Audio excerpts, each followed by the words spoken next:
Kourtney Thomas, and today I want to show you one of my favorite lower body movements, which is a dumbbell Romanian deadlift. And this is a move that can sometimes look a lot easier than it actually is. It's like pretty simple, but it's not easy kind of thing. And that's because it pretty much just looks like you're bending over with the dumbbells, but there's a lot more to it than that. This involves a hip hinge, which sometimes can be kind of a tricky move to master.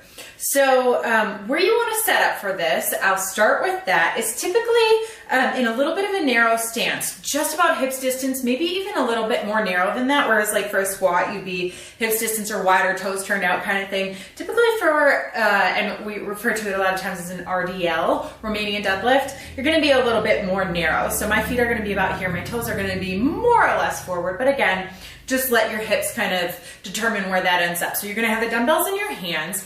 And what's going to happen, I always like to say the very first thing that's going to happen is that your hips are going to move, and I want you to pretend like somebody is going to come by and karate chop you on the hips. So that's going to force your butt to go back first, right?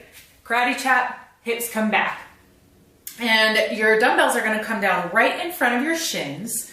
So you want to think about reaching your butt back, so karate chop, butt reaches back toward the wall behind you, dumbbells come down in front of your shins, and really you want to come down just until you feel a good strong stretch in your hamstrings.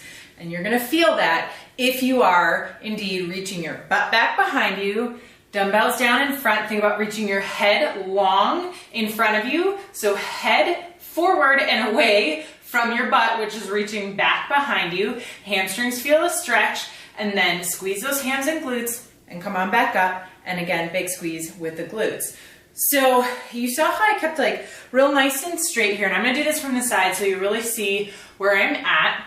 And there's no specific depth that you need to go down to, it's really to that stretch in the hamstring. So again, what this looks like, and here's where you'll really be able to see that hinge. So again, it's karate chop, hips back. Okay, so a lot of times where people end up going wrong here is in just a bend over and going for a lot of range. But as you can see with that round, really you're putting a lot of strain on your back and your lower back. And I felt nothing in my hamstrings or glutes there. And that's what we're targeting here, is hamstrings and glutes with this. So starting with that hip hinge back, right? Reach the butt back behind you, reach the head away from the butt. Really feel a stretch in the hamstrings here. Squeeze and come back up. And keep those dumbbells nice and close to your shins.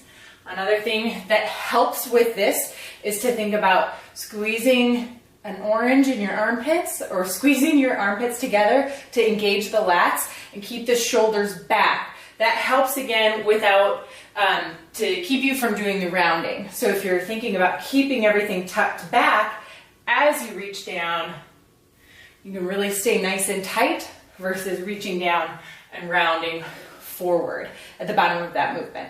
So again, it's karate chop the hips, hip hinge back, so butt reaches back, head reaches away from the butt, dumbbells stay nice and close down to the shins, depth to feel a stretch in your hamstrings, and then squeeze and come on back up. That is the dumbbell Romanian deadlift. Thanks for watching.